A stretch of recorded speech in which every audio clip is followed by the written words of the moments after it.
Good morning, friends. I am Mr. Vaibhav Titarmare, lecturer in Mechanical Engineering Department. I welcome you all in this lecture series. And now we are going to start our chapter number 5, Non-Metallic and Advanced Material. Today's topic for discussion is polymeric material.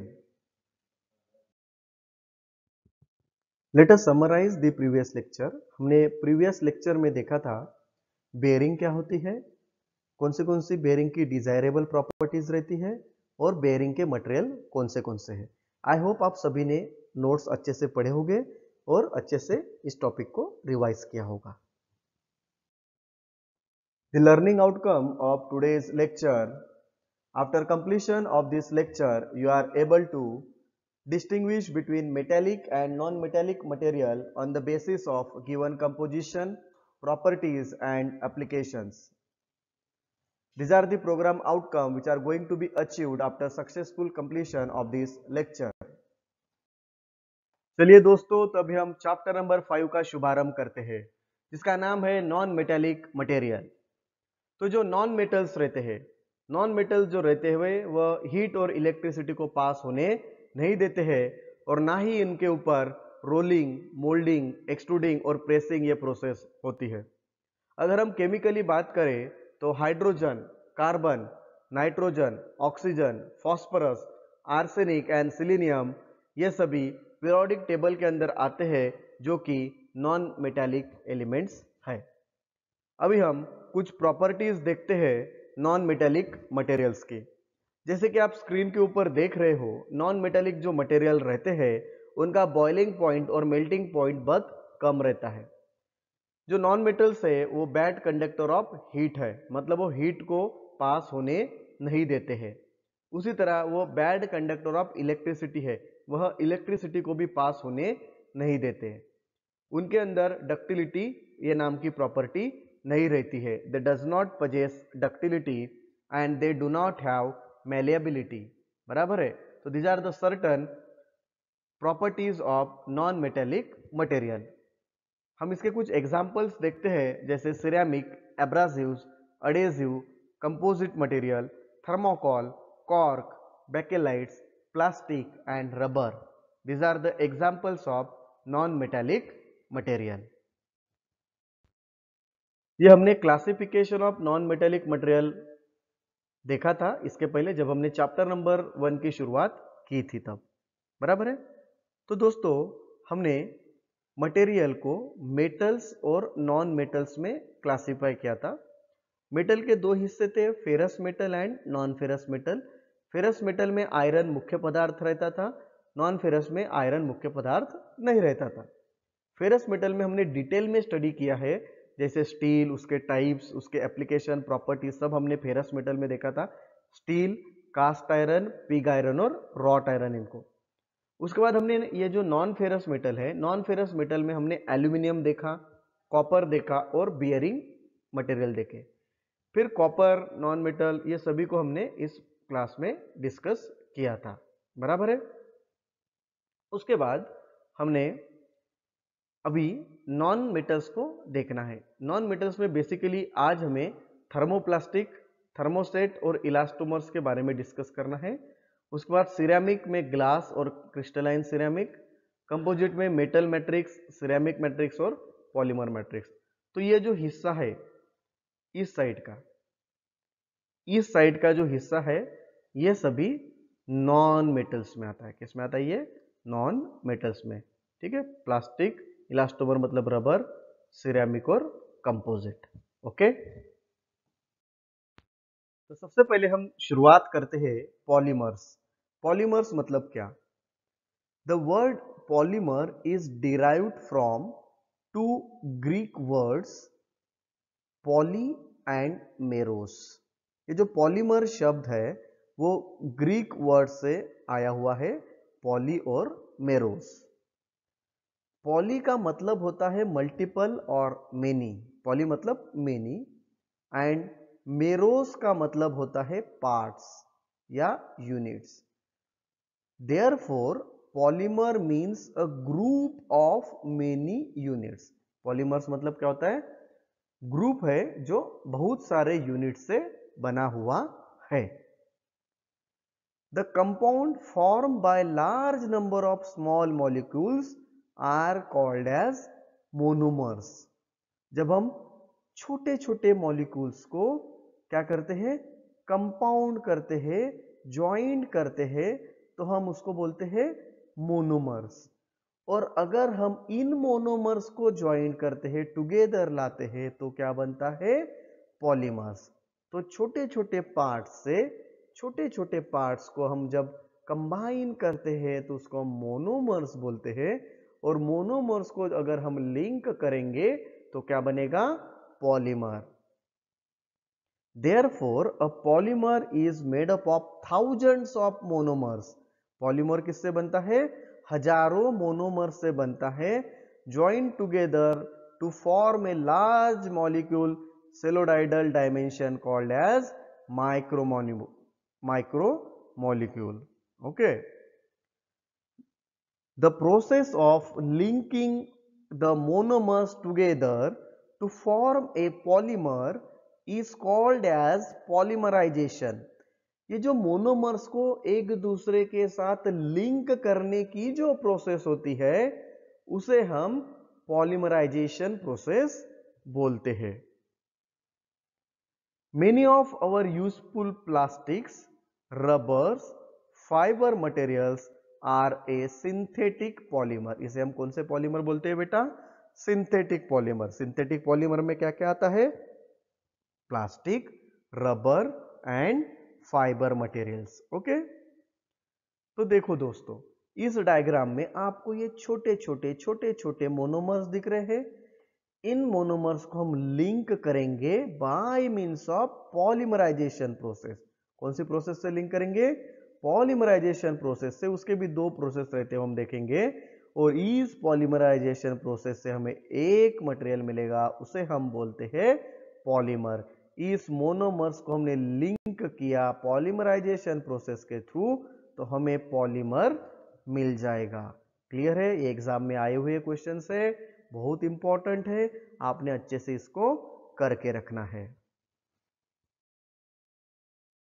अभी हम discuss करते हैं plastic.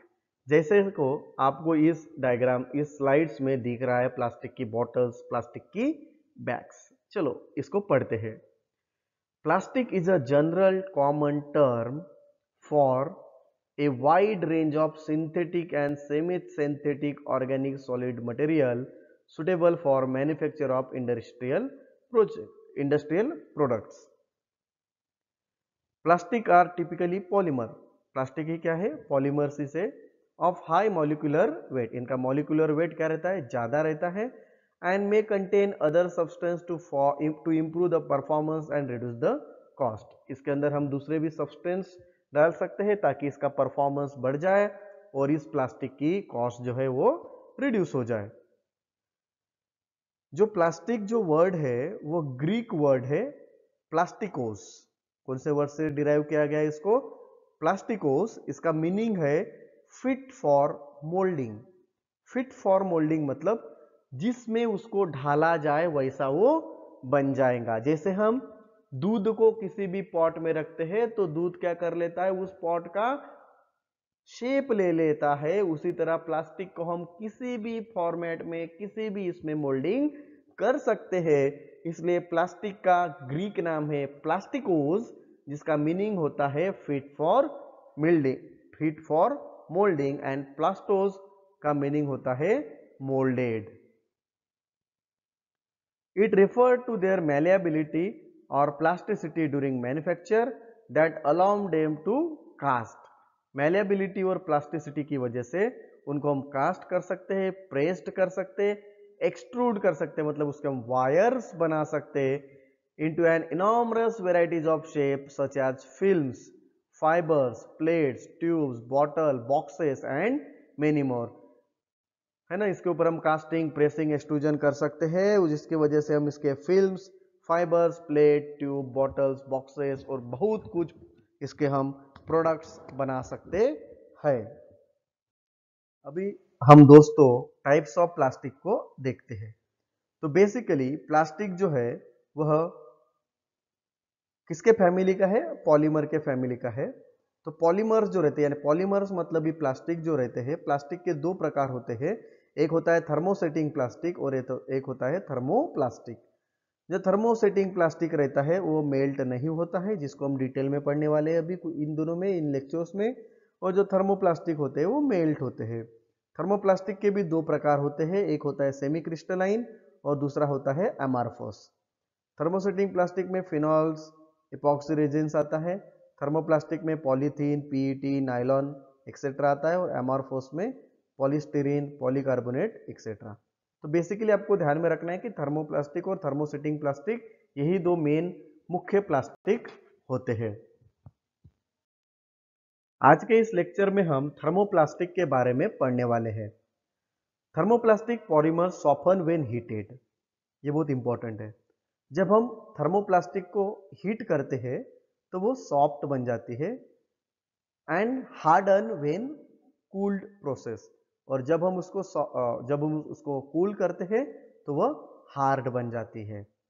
Okay, और वो reversible process है, और ये process जो है ये रिपीटेड हम कर सकते हैं।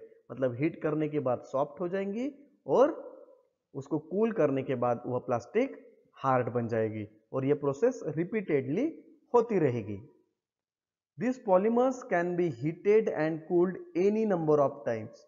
हम कितने भी टाइम्स, कितने भी बार उनको हीटिंग और कूलिंग प्रोसेस दे सकते हैं। Only they should not be heated above their decomposition temperature. जब तक वो खत्म नहीं होती है तब तक उसके ऊपर हमको हीट नहीं करना है, मतलब जलने तक उसको हीट नहीं करना है। These materials are normally fabricated by simultaneous application of heat and pressure. Heat और प्रेशर से वह हम उसको फैब्रिकेट करते हैं।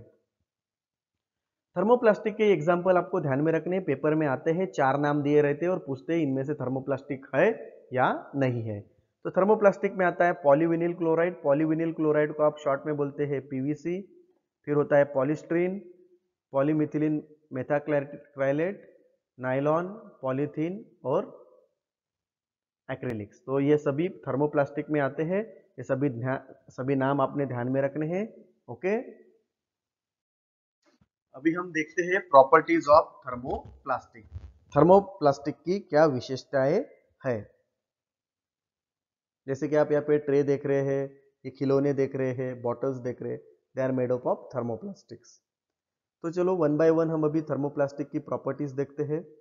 ये सॉफ्ट रहते हैं, डक्टाइल रहते हैं, विकर है, विकर मतलब थोड़े कमजोर रहते हैं, थोड़े से ब्रिटल रहते हैं।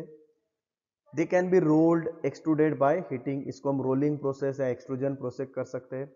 It possess linear long chain polymeric structure, इसका लॉन्ग चेन पॉलीमेरिक स्ट्रक्चर रहता है।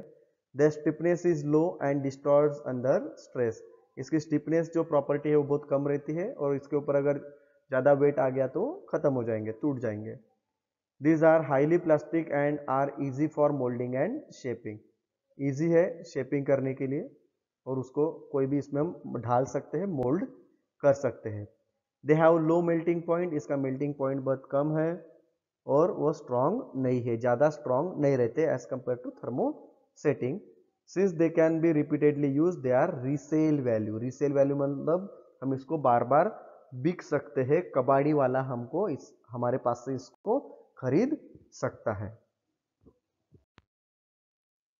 अभी हम देखते हैं एप्लीकेशंस ऑफ थर्मोप्लास्टिक। तो ये जो प्लास्टिक्स है वो सबसे ज्यादा प्लास्टिक वॉल्स और टाइल्स बनाने के लिए यूज होते हैं, जैसे कि आप डायग्राम में देख रहे हो।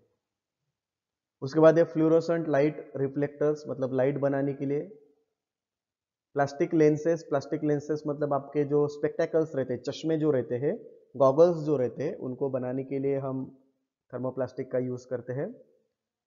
हाई फ्रीक्वेंसी इंसुलेटर्स, इंसुलेटर्स मतलब जो इलेक्ट्रिक के पोल के ऊपर लगते हैं, ये वाले इंसुलेटर्स बनाने के लिए। एयरक्राफ्ट के लाइट फिक्सर्स मतलब एयरक्राफ्ट के जो भी नट एंड बोल्ट्स रहेंगे उनके लिए हम इसका यूज कर सकते हैं।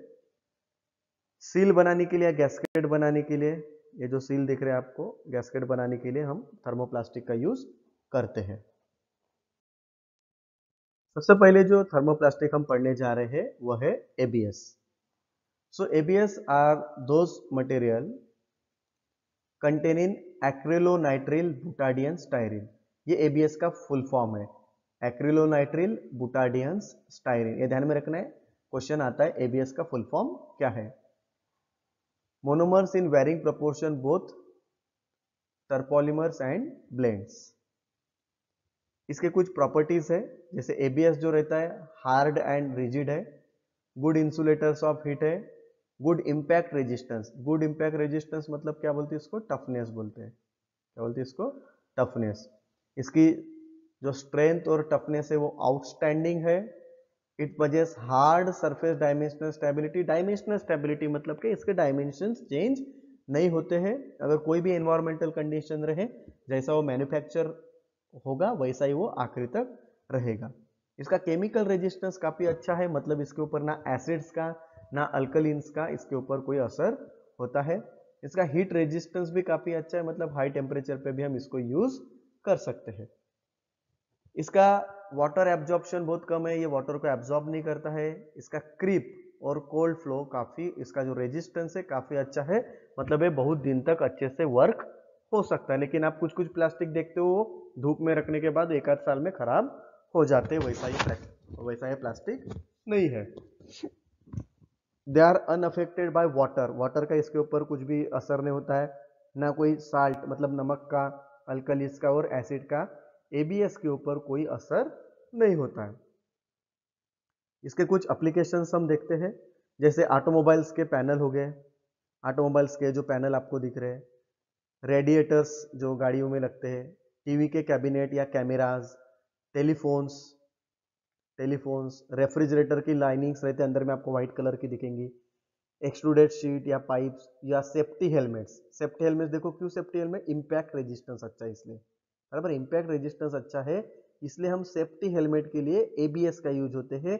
ये सेम क्वेश्चन एमएसबीटी के एग्जाम में आया हुआ है, तो आपने इसके एप्लीकेशंस अच्छे से याद करने हैं।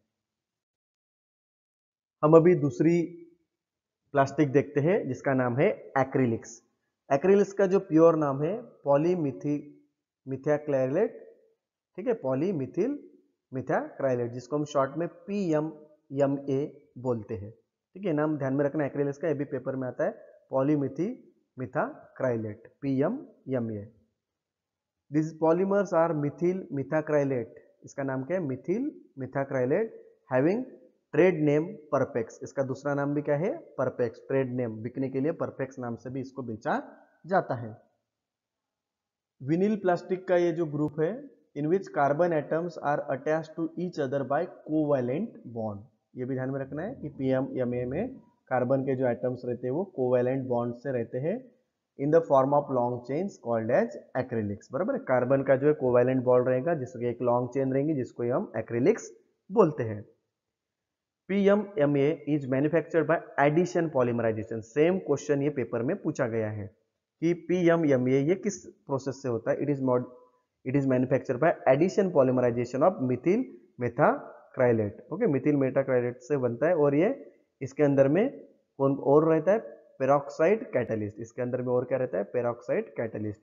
तो आपको एक ध्यान में रखना है, PMMA जो प्रोसेस जो प्लास्टिक है जो एडिशन पॉलीमराइजेशन से बनती है, ओके, और इसमें कैटलिस्ट प्रेजेंट रहता है, पेरोक्साइड। इसकी कुछ प्रॉपर्टीज है, जैसे कि ये हार्ड है, रिजिड है, ट्रांसपेरेंट है, और इसकी इंपैक्ट स्ट्रेंथ अच्छी है। अभी देखो ये ट्रांसपेरेंट है, तो इसका क्या समझ में आता है कि ये चश्मे बनाने के लिए यूज होगा, बराबर है।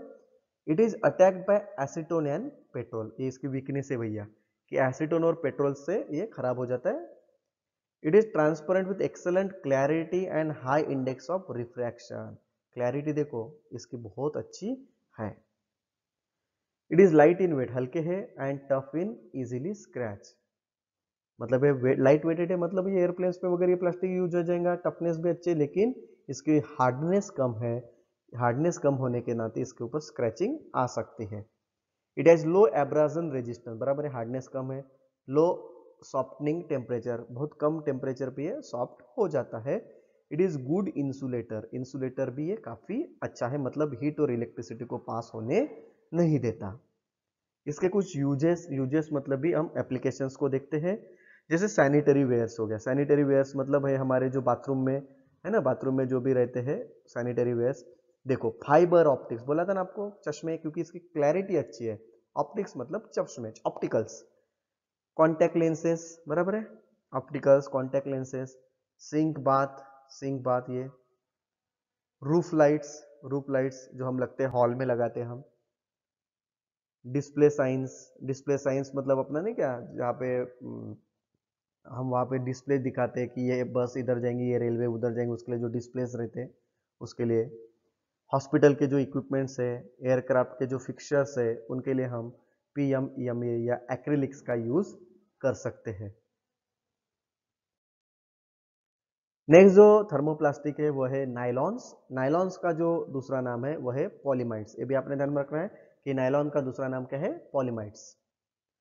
Nylon is also called as Nylatron Nylafil Plaskon. इसका ये नाम है, ये ध्यान में रखना है, नायलॉन का दूसरा नाम, ठीक है, नाइलेट्रॉल Nylafil प्लास्कॉन। It is produced by series of condensation reaction between amine and organic acid। ये आपने इंपॉर्टेंट स्टेटमेंट है, इसको ध्यान में रखना है।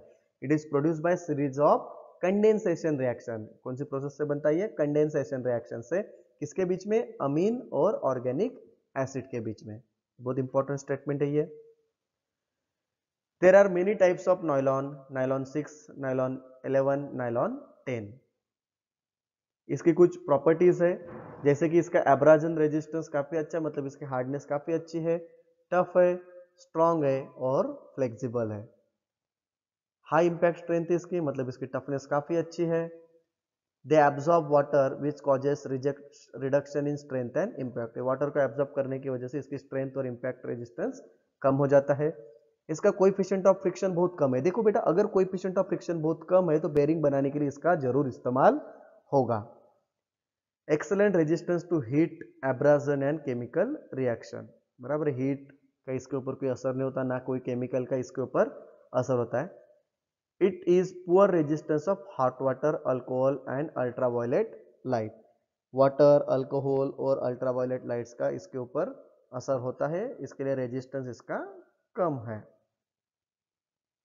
इसके क्या यूजेस है, जैसे टायर्स जो रहते हैं, टायर के जो कॉर्ड्स रहते हैं ना, टायर कॉर्ड्स, बराबर है, टायर कॉर्ड्स। फाइबर, ये फाइबर के यार्स देख रहे हैं आपको यहाँ पे, गियर्स बनाने के लिए, बराबर है। यार्न मतलब ये देखे होंगे आपने। Clothes, rope, brush Bristol, electrical equipments and for making tubing for conveying petrol. तो ये सारे यूजेस होते हैं नॉयलॉन्स के, जिसको आपने अच्छे से याद करके रखना है। Okay,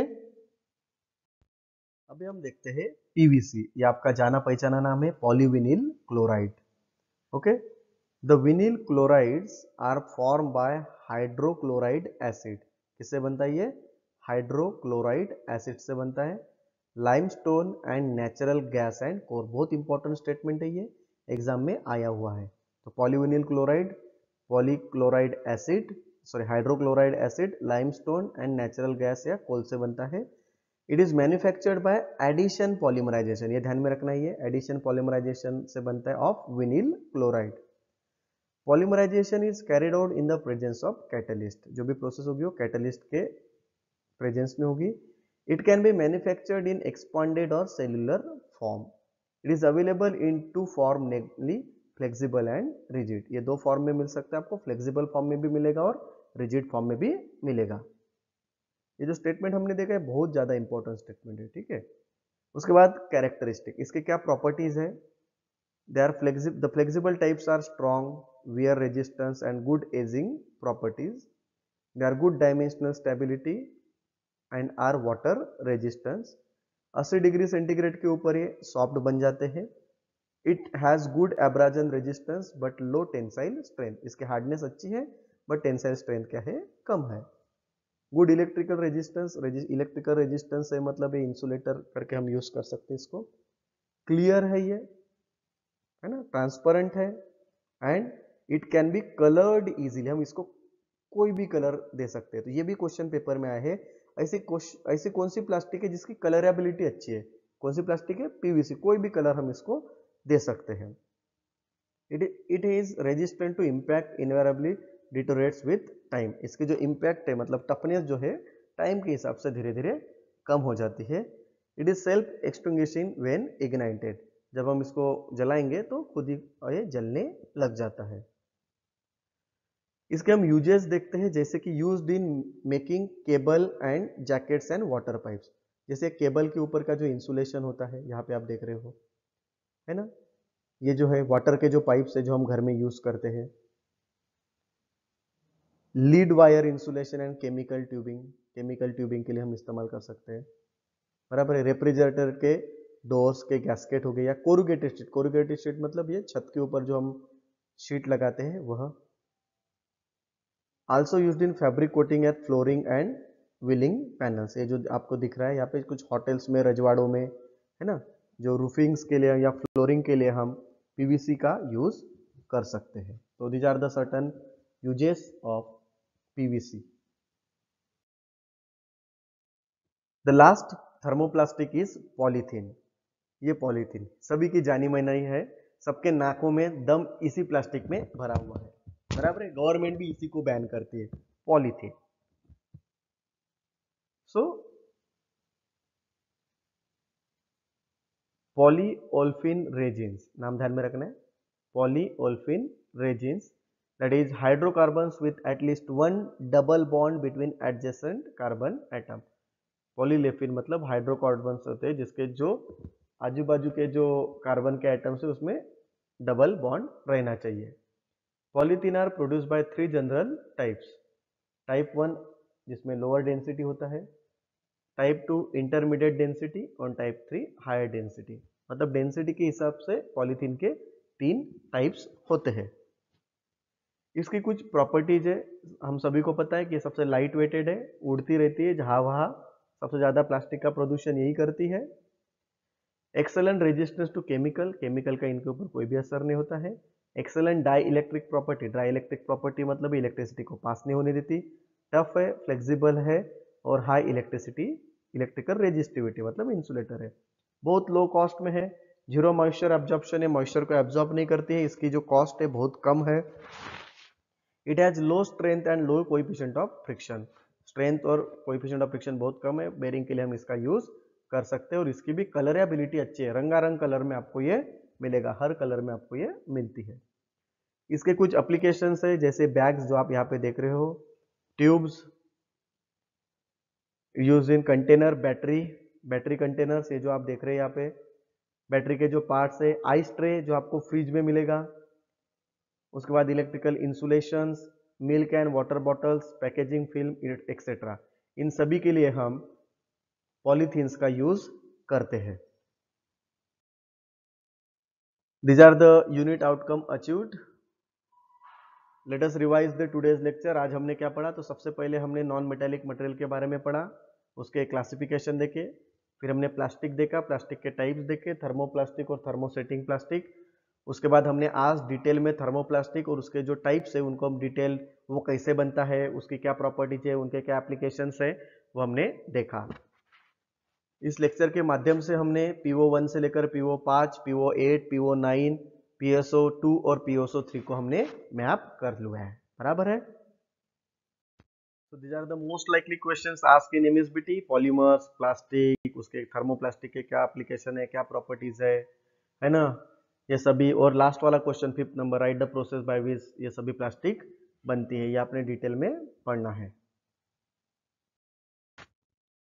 so thank you very much guys for your kind support. अगले लेक्चर में हम पढ़ने वाले हैं थर्मोसेटिंग प्लास्टिक। तब तक के लिए थैंक यू वेरी मच। यूं ही हंसते रहिए, मुस्कुराते रहिए और पढ़ते रहिए। Stay home, stay safe.